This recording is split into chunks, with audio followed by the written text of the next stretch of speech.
আপনি চেঞ্জ করুন, আমি বাইরেটা অপেক্ষা করছি। কিছু প্রয়োজন হলে আমাকে ডাকবেন, আমি শুনতে পাবো, চিন্তা নেই। হ্যাঁ, আপনাকে বাইরে যেতে হবে না, আপনি ঘরেই থাকুন। মানে আপনি ওইদিকে ঘুরে দাঁড়ান, আমি এখানেই পাল্টে নিচ্ছি। আমি শিওর। ওকে।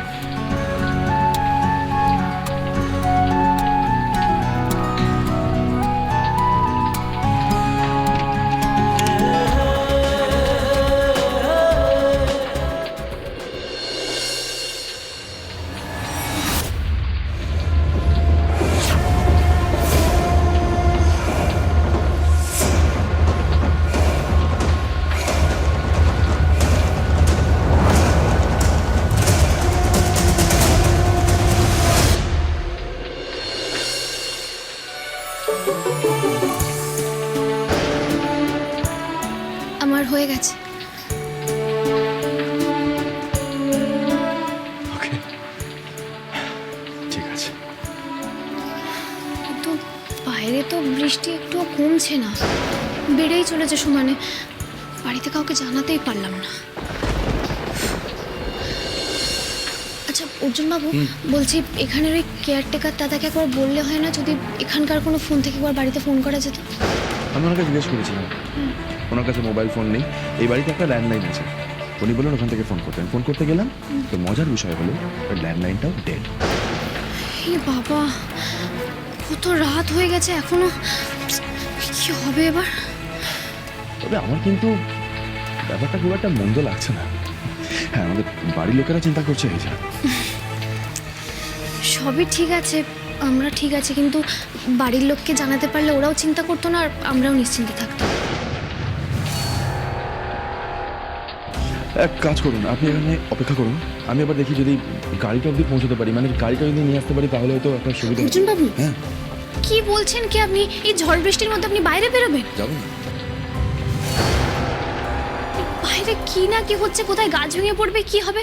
আর তাছাড়া আমি নয় গ্রামে বড় হয়েছি, আমার এসব দেখা অভ্যেস আছে। আপনি দেখেছেন কখনো এইসব? আপনি বাইরে যাবেন বলছেন? না না, আপনাকে কোথাও যেতে হবে না, আপনি বাইরে গেলে আমার খুব চিন্তা হবে।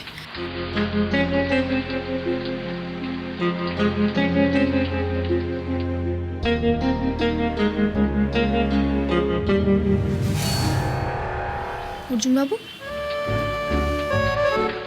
অর্জুনবাবু, কি হলো? কি যেন বলছিলাম? হ্যাঁ, আমি এক কাজ করি, আমি বাড়ি যাই, বাড়ি গিয়ে ওদের বলি আমরা এখানে আছি। আপনি এখন বাড়ি যাবেন? আপনি কোন জগতে আছেন? কেন? এই যে বললাম বাইরে দুর্যোগ হচ্ছে, আপনি যদি এখন বাড়ি যেতে পারতেন তাহলে কি আমি আপনার সাথে যেতাম না? তাই তো। তাহলে তাহলে আর কি, যতক্ষণ না নেটওয়ার্ক পাওয়া যাচ্ছে ততক্ষণ অপেক্ষা করি। সবটা ঠান্ডা হওয়ার পর আমরা নয় আবার বাড়িতে যোগাযোগ করার চেষ্টা করব। নেটওয়ার্ক দেখুন, কখন একখানা মেসেজ পাঠিয়েছিলাম, এখনো যায়নি। না, ভাবছি এর মধ্যে আবার বড়দাদারা আমাদেরকে খুঁজতে বেরিয়ে না পড়ে, খুব খারাপ হবে কিন্তু সেটা। আমার না ওদের কথা শোনা উচিত ছিল, এইভাবে বেরিয়ে আসাটা উচিত হয়নি। এই জন্য বলে বড়দের কথা শোনা উচিত। রিল্যাক্স, এটা একটা প্রাকৃতিক পরিস্থিতি, হঠাৎ করে এরকম ঝড় বৃষ্টি শুরু হবে, সেটা আমি কি করে বুঝবো? এর সাথে বড়দের কথা বিরুদ্ধে যাওয়ার কোনো সম্পর্ক নেই, প্লিজ। আচ্ছা ঠিক আছে, এই নিয়ে আমরা এখন তর্ক করব না। কিন্তু আর একটা মুশকিল আছে জানেন তো? আবার কি? মা, মা যদি এর মধ্যে আপনাকে বা আমাকে ফোন করে বা বাড়ির অন্য কাউকে যদি ফোন করে জানতে পারে যে এরকম দুর্যোগ হচ্ছে, তার মধ্যে আমরা বাড়িতে নেই, তার মধ্যে আবার ওরা ফোনে পাচ্ছেন, আমাদের কোনো খোঁজ খবর পাচ্ছেন, তাহলে কিন্তু খুব মুশকিল হবে অর্জুনবাবু। বাবা, শান্ত হন, কত চিন্তা করেন আপনি। হরিণ, রিল্যাক্স, এত চিন্তা করবেন না। দেখুন, এখন যদি আপনার শরীর খারাপ হয় তাহলে কিন্তু আমরা আরো মুশকিলে পড়বো।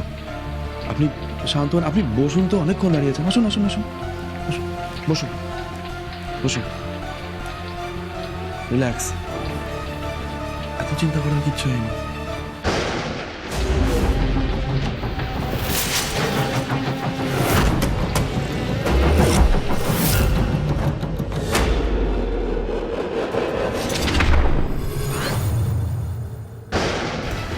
আচ্ছা, আমি একটু ঘরে গেলাম, আমি শুতে গেলাম, মাথাটা খুব ধরেছে। এই মেজো, আমি তোর বড়দা ভাইকে মাথা ধরার ওষুধটা দিয়ে আসি, চলো। নিজব যদি কোনো ফোন আসে ইনস্ট্যান্টলি জানাবে, বুঝতে পেরেছো? যদি কোনো ফোন না আসে বড়দা ভাই?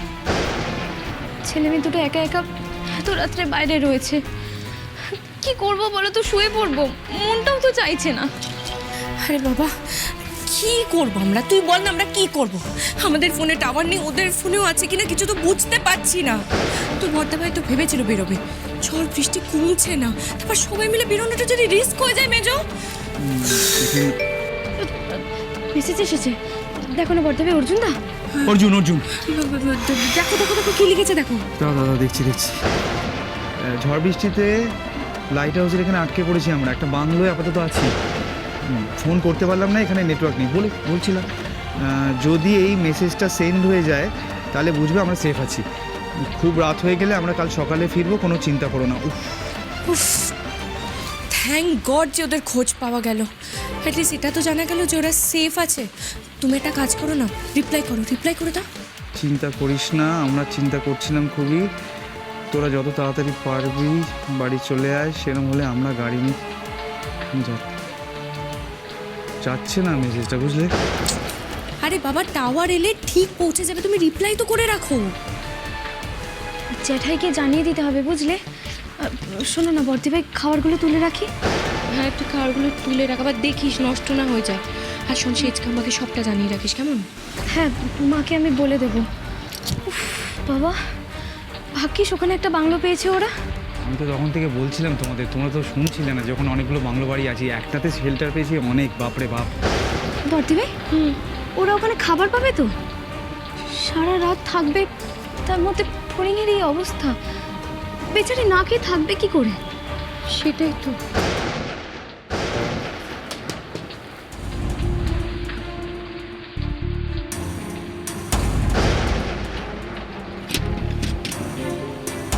আসুন আসুন।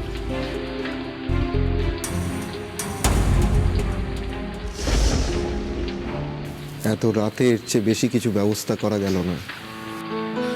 কি বলছেন দাদা, খুব ভালো খাবার। আপনার কাছে কি বলে ধন্যবাদ দেবো? তার দরকার নেই, খাবারটা খেয়ে নিন, ঠান্ডা হয়ে গেলে খেতে ভালো লাগবে। অর্জুন বাবু, ওই যে মেসেজটা গেল কিনা দেখুন না। মেসেজটা দাঁড়ান, দেখুন। হ্যাঁ এই চলে গেছে, ডেলিভার দেখাচ্ছে। এই তো, তাহলে ওরা খবরটা পেয়েছে বলুন। হ্যাঁ, সিনও হয়েছে। ব্যাস, আর কোনো চিন্তা নেই। ঝড় বৃষ্টির রাত, গরম গরম খাবার খেয়ে নিয়ে বেশ চম্পেশ একটা ঘুম দেওয়া যাবে, কি বলেন? অবশ্য আপনি চাইলে কিন্তু আমরা গল্পও করতে পারি, মানে ঝড় বৃষ্টির রাতে বেশ রোমাঞ্চকর গল্প হতে পারে। কিন্তু আপনি অবশ্য এরকম ঝড় বৃষ্টি আগে দেখেছেন বলছেন, আমার কাছে কিন্তু ব্যাপারটা বেশ নতুন, আমার ঘুম নাও আসতে পারে। খাওয়া দাওয়া সেরে নিন, এরপর আমি ঘুমাতে যাব। আমাকে আর পাবেন না। কাল ঝড় বৃষ্টি থেমে গেলে সকাল সকাল আপনারা বেরিয়ে যাবেন। বিশ্বাস করে আপনাদের থাকতে দিয়েছি, কোনো ক্ষতি করে দিয়ে যাবেন না।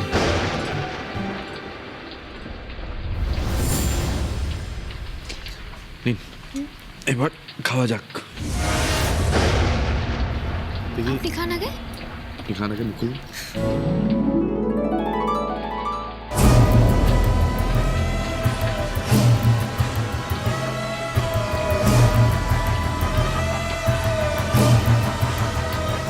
সত্যি ফড়িং, কদিন আগেই তো আমাকে কত ভালোবাসতে, বন্যায় ভেসে গিয়ে গাছের ডাল ধরে ঝুলছিলে, আমি তুলে এনে তোমার জীবন করে দিলাম।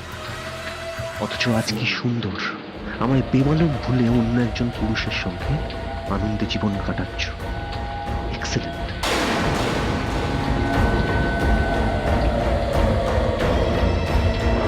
পানিশমেন্ট, ইয়েস, শাস্তি দেবো তোমায়, অনেক বড় শাস্তি, স্বামীকে অবজ্ঞা করার শাস্তি।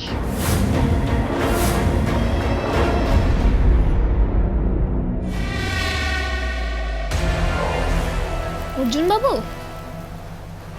কি হলো, পেলেন না ওনাকে? ফোনের আলোটা জ্বালাননি কেন? ধাক্কা খেয়ে যাবেন তো কোথাও।